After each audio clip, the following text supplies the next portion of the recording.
ഇനി നടപടി അനുസരിച്ച് നീലകണ്ഠ നായനാരും ഭാര്യയും ഈ വടിയുടെ രണ്ടഗ്രം പിടിച്ച് നദിയിലിറങ്ങി ഭിക്ഷാപാത്രം തിരയുക. ദാ വടി.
വടി ഉപേക്ഷിക്കാതെ മുങ്ങി നമ്മുടെ ഭിക്ഷാപാത്രം തിരയുക.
നീലകണ്ഠ നായനാരെ,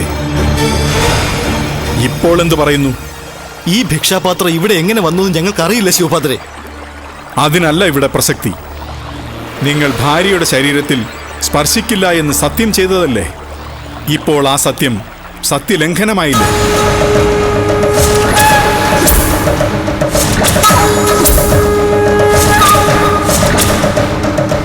ആചാര്യരെ, ആ സത്യം ലംഘിച്ച് ഭാര്യയുടെ കയ്യിൽ സ്പർശിച്ചാൽ നായനാർക്ക് ഒരാപത്തും സംഭവിക്കുന്നതല്ല.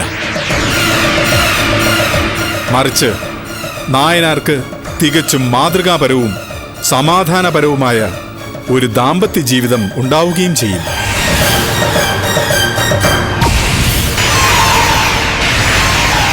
മഹാതപസ്വിയായ ശിവയോഗികൾ പറഞ്ഞത് കേട്ടില്ലേ? വടി ഉപേക്ഷിച്ച് ഇരുവരും ഒരേ മനസ്സോടെ ആ ഭിക്ഷാപാത്രം ശിവപാദർക്ക് നൽകുക.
നീലകണ്ഠ നായനാരെ,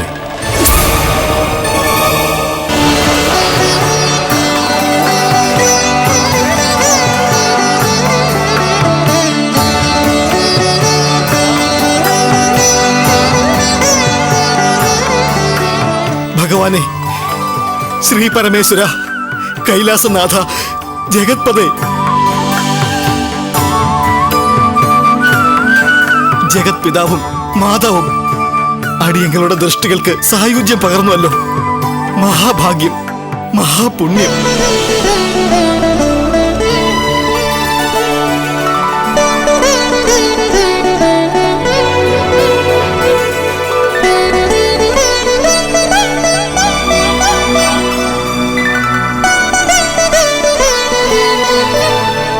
ഒരുപാട് ക്ലേശങ്ങൾക്കൊടുവിൽ ഉമാമഹേശ്വര സാമീപ്യം അടിയങ്ങളെ ധന്യരാക്കി ദേവി. എഴുന്നേൽക്കൂ നായനാരെ.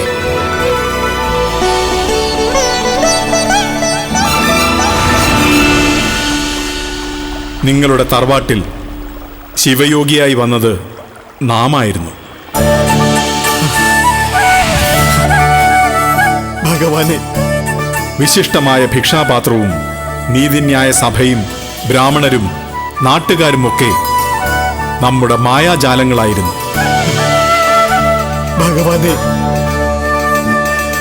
ഭാര്യയെ സ്പർശിക്കില്ല, മറ്റൊരു സ്ത്രീയെയും സ്പർശിക്കില്ല എന്ന നിങ്ങളുടെ ശപഥത്തിന്റെ ദാർഢ്യം എത്രത്തോളമുണ്ടെന്ന് പരീക്ഷിക്കുകയായിരുന്നു നാം. ഭർത്താവിനെ ദൈവത്തെ പോലെ പൂജിക്കുകയും അദ്ദേഹത്തോടുള്ള സ്നേഹവിശ്വാസങ്ങൾ അണുവിട തെറ്റാതെ പാലിക്കുകയും ചെയ്ത് നിന്റെ പാതിവൃത്യ മാഹാത്മ്യമാണ് നമുക്കും ദർശനം നൽകാൻ പ്രേരക ശക്തിയായത്.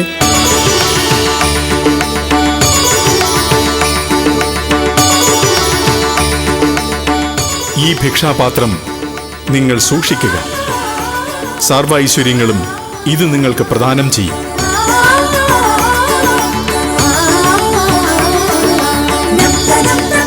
ഇനിയുള്ള കാലം നിങ്ങൾ മാതൃകാ പതി പത്നിമാരായി സസുഖം വാഴുക.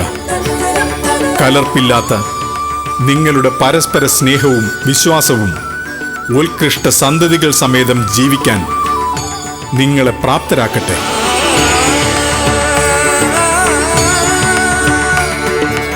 മംഗളം ഭവിക്കട്ടെ. നന്ദി ഭഗവാനെ. ശതകോടി പ്രണാമം ദേവ, ശതകോടി പ്രണാമം.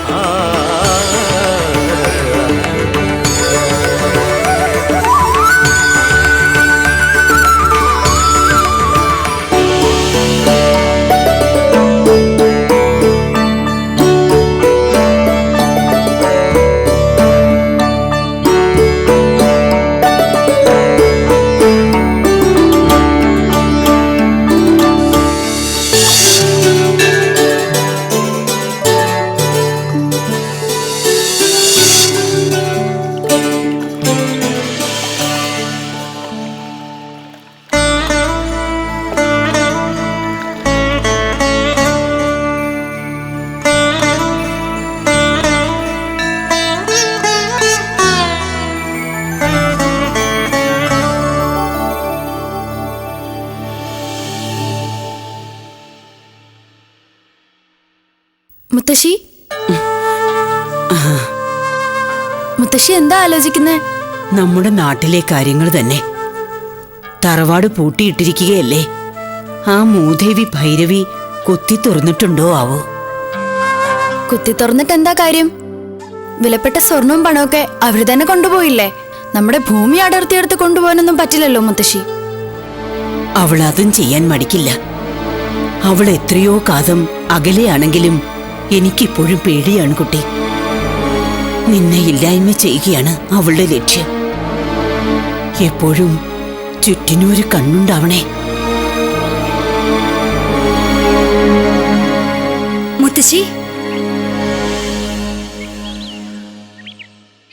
മുത്തശ്ശി, നീലകണ്ഠൻ നായനാർക്കും ഭാര്യയ്ക്കും ഭഗവാൻ പാർവതി സമേതനായി വന്ന് ദർശനം നൽകിയത്രേ.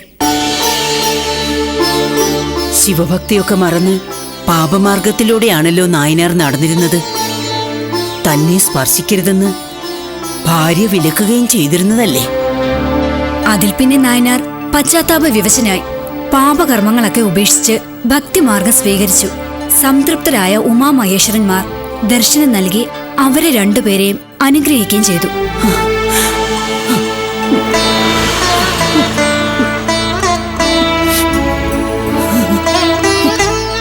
എന്തിനാ മുത്തശ്ശി ഇങ്ങനെ കരയുന്നത്? എത്രയോ കാലമായി ഞാൻ ഭഗവാനെ ഉള്ളഴിഞ്ഞു പ്രാർത്ഥിക്കുന്നു. മരുമകളെ ഓർത്ത് ഭയത്തിന്റെ മുൾമുനയിൽ കഴിയുന്ന എനിക്ക് ഭഗവാൻ ദർശനം തരുന്നില്ലല്ലോ. എന്റെ പേരക്കുട്ടിയെ ഭൈരവിയിൽ നിന്നും രക്ഷിക്കാമെന്ന് ആശ്വസിപ്പിക്കുന്നു ഇല്ലല്ലോ മീനാക്ഷി. വിഷമിക്കാതമ്മേ, അമ്മയുടെ ഭസ്മം ഒന്നോടെ തന്റെ ദേഹത്തേക്ക് ആവാഹിച്ചെടുത്തതാണ് ഭഗവാൻ. അധികം വൈകാതെ അമ്മയ്ക്കും ദർശനം കിട്ടുമെന്ന് മുന്നറിയിപ്പ് നൽകിയതാണ് ഭഗവാൻ.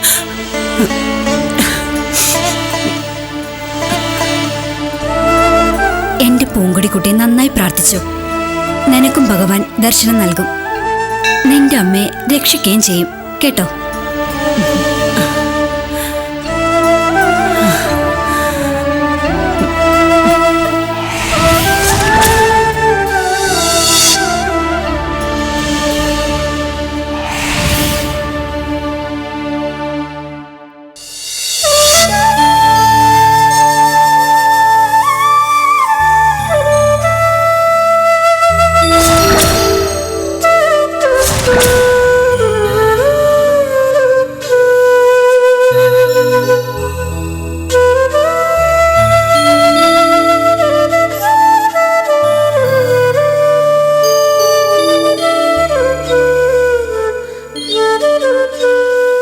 ഇതാമേ, വളരെ ഭക്തിയും സ്നേഹവും വിശ്വാസവും ഒക്കെയുള്ള ഒരു വ്യക്തിയായിരുന്നു പച്ചേമാൽ ജ്യേഷ്ഠൻ. ആദ്യ നാളുകളിൽ അമ്മായി കുമുദവല്ലിയും മണിമേഖലയും ശിവകാമിയും ചേർന്ന് ഏഷ്ണി കൂട്ടിയതിന്റെ ഫലമായിട്ടാണ് എന്റെ ഭർത്താവിന്റെ മനസ്സ് തകിടം മറിഞ്ഞത്. പിന്നെ ഞങ്ങളുടെ ജീവിതത്തിൽ പിണക്കങ്ങളെ ഉണ്ടായിട്ടുള്ളൂ. നമ്മളൊക്കെ സാധാരണ മനുഷ്യരല്ലേ മീനാക്ഷി? ദുഃഖങ്ങളും ദുരിതങ്ങളും വേർപിരിയലുമൊക്കെ അനുഭവിക്കാൻ വിധിക്കപ്പെട്ടവർ. സാക്ഷാൽ കൈലാസനാഥനും പാർവതീദേവിയും തമ്മിൽ പോലും പിണക്കവും വേർപിരിയലും ഒക്കെ ഉണ്ടായിട്ടുണ്ട്. ദൈവങ്ങൾ തമ്മിലും പിണക്കമോ? ആ കഥ കേൾക്കണമല്ലോ മുത്തശ്ശി. പിണക്കം മാത്രമല്ല, മഹാദേവൻ പാർവതീദേവിയെ ശപിച്ച കഥയും കൂടിയാണിത്. പരമേശ്വര ശാപം മൂലം പാർവതി മുക്കുവ സ്ത്രീയായി പിറന്ന കഥ പറയാം.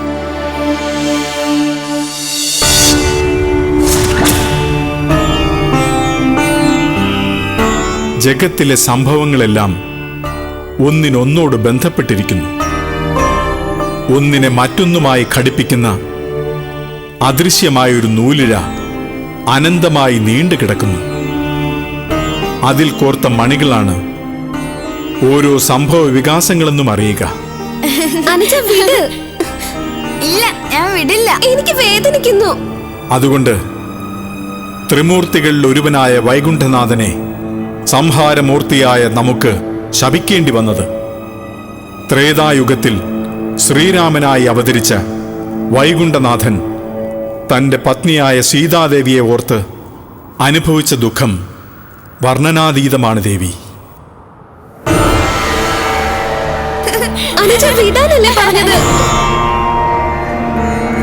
ദേവി,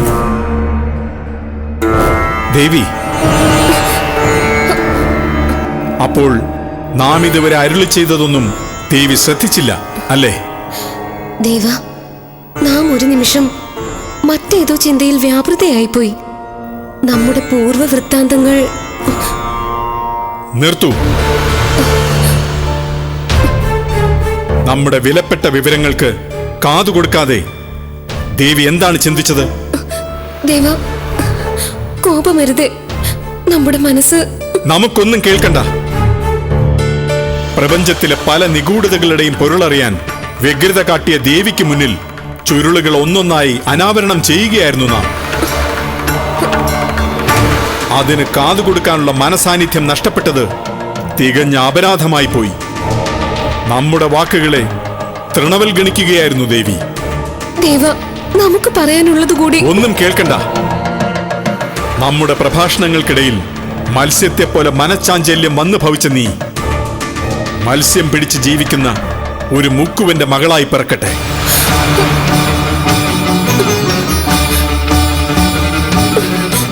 ഇത്രയും കഠിനമായി നമ്മെ ശപിക്കരുതായിരുന്നു ദേവ. കൈലാസത്തിലെ പാർവതിയും സ്ത്രീയാണ്. സർവജ്ഞനായ അങ്ങ് സ്ത്രീ സഹജമായ മനഃചാഞ്ചല്യത്തെ മഹാ അപരാധമായി കണ്ടുപോ. അങ്ങ് നമുക്ക് പറയാനുള്ളത് കേൾക്കാനുള്ള ക്ഷമ പോലും നശിച്ച് നമ്മെ ധീവരന്റെ മകളാകാൻ ശപിച്ചുവോ? പുഷ്പത്തിന്റെയും ഭസ്മത്തിന്റെയും അഖിലിന്റെയും കർപ്പൂരത്തിന്റെയും ഗന്ധമേറ്റ് കൈലാസത്തിൽ കഴിഞ്ഞിരുന്ന പാർവതി ഇനി മത്സ്യഗന്ധമേറ്റ് മുക്കുവക്കുടലിൽ കഴിയണമെന്നാണോ? അഭിശപ്ത ജീവിതം നയിക്കണമെന്നാണോ? നയിച്ചുകൊള്ളാം. മത്സ്യഗന്ധത്തെ മഹത്തായ ചന്ദനഗന്ധമായി അനുഭവിച്ച് ജീവിച്ചു കൊള്ളാം.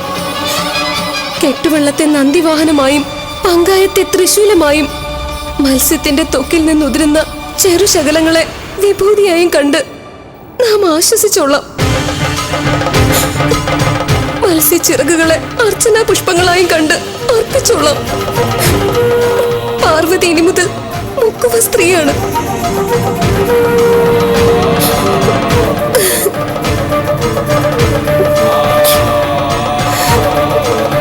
ദേവി, ആശ്വസിച്ചാലും ശാപം തിരിച്ചെടുക്കാൻ കഴിയില്ലല്ലോ. ഇതും ഒരു വിധിയാണെന്ന് കരുതി സമാധാനിച്ചാലും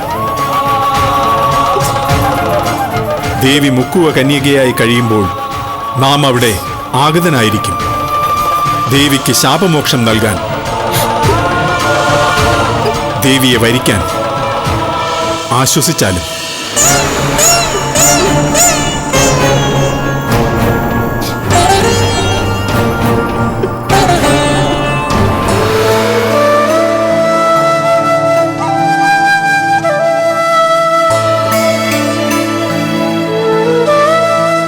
ജ്യേഷ്ഠ, എന്താ അനുജ? എന്താ നിനക്കൊരു പരിഭ്രമം? അപ്പോ ജ്യേഷ്ഠനൊന്നും അറിഞ്ഞില്ലേ? എന്ത്? നമ്മുടെ പിതാശ്രീ മാതാശ്രീയെ ശപിച്ച് ഒരു മുക്കുവ സ്ത്രീ ആക്കിയിരിക്കുന്നു.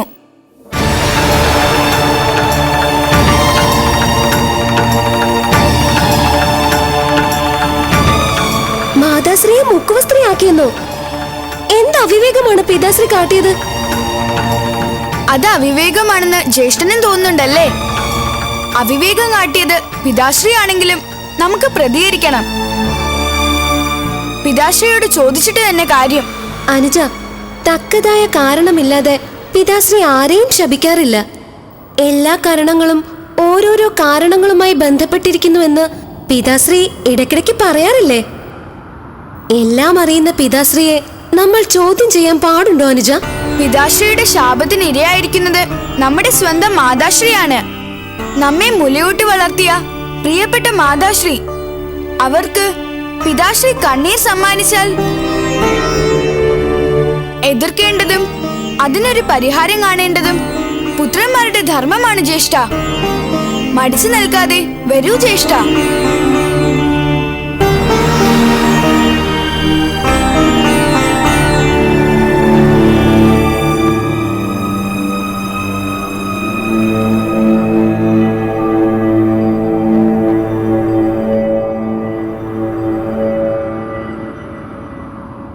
നിൽക്ക. കുട്ടികൾ എങ്ങോട്ടാണ്? ഞങ്ങൾക്ക് അത്യാവശ്യമായി പിതാശ്രീയെ കാണണം. കാണാമല്ലോ. പക്ഷേ ഭഗവാന്റെ മുൻകൂട്ടിയുള്ള അനുവാദമില്ലാതെ ആരെയും അകത്തേക്ക് കടത്തിവിടരുതെന്ന് സ്വാമിയുടെ കർശനമായ കൽപ്പനയുണ്ട്. കാവൽക്കാരൻ സ്വാമിയുടെ കൽപ്പന അനുസരിക്കാൻ ബാധ്യസ്ഥനാണല്ലോ. സ്വാമിയെ കണ്ട് അനുവാദം വാങ്ങി വരുന്നതുവരെ കുട്ടികൾ ക്ഷമയോടെ ഇവിടെ കാത്തു നിൽക്കുമാറാകണം. സാധ്യമല്ല. ഞങ്ങൾ പുറത്തു നിന്നും മഹാദേവനെ ദർശിക്കാൻ വന്ന അതിഥികളല്ല. മഹാദേവന്റെ രക്തത്തിൽ പിറന്ന സ്വന്തം പുത്രന്മാരാണ്. പുത്രന്മാർക്ക് പിതാശ്രീയെ കാണാൻ മുൻകൂട്ടി അനുവാദം വാങ്ങേണ്ട കാര്യമില്ല. വഴി തടയാതെ മാറി നിൽക്കൂ. ഉണ്ണേ, മുരുക, ദയവായി പറയുന്നതനുസരിക്കാൻ. കൈലാസത്തിൽ ശിവപെരുമാളിന്റെ കൽപ്പന അനുസരിക്കാൻ ഏവരും ബാധ്യസ്ഥരാണ്. സുഭഗ്നിയെയും പുത്രന്മാരെയും കൽപ്പനയിൽ നിന്ന് ഒഴിവാക്കിയതായി അടിയന് സ്വാമിയുടെ അറിയിപ്പ് ലഭിച്ചിട്ടില്ല. പെരുമാളിന്റെ അനുവാദം വാങ്ങി വരാൻ വേണ്ടത് തുച്ഛമായ നിമിഷങ്ങൾ മാത്രമാണ്. ദയവായി കാത്തു നിൽക്കുക. ഹേ നന്ദികേശ സ്വാമികളെ, ഞങ്ങൾക്ക് അവകാശപ്പെട്ട ആസ്ഥാനമാണ് കൈലാസം. അവകാശികൾ അടിമകളെ പോലെ കാത്തു നിൽക്കണമെന്ന് ശഠിക്കുന്നത് ധിക്കാരമല്ലാതെ മറ്റെന്താണ്? മഹാദേവന്റെ കൽപ്പന അനുസരിക്കുന്ന അടിയനല്ല, അതിനെ ലംഘിക്കാൻ തയ്യാറെടുക്കുന്ന നിങ്ങളാണ് ധിക്കാരികൾ. എന്ത്? ഞങ്ങളെ ധിക്കാരികളെന്ന് വിളിക്കാൻ നാവ് പൊങ്ങിയോ നന്ദികേശന്? ഹേ നന്ദികേശ, ഞങ്ങൾ പുത്രന്മാരും പിതാവും തമ്മിലുള്ള കൂടിക്കാഴ്ചയ്ക്ക് തടസ്സമായി സ്തംഭം പോലെ നിൽക്കുന്ന അങ്ങ് വഴിമാറിയില്ലെങ്കിൽ നമുക്കത് മാറ്റേണ്ടി വരും. വഴിമാറുക.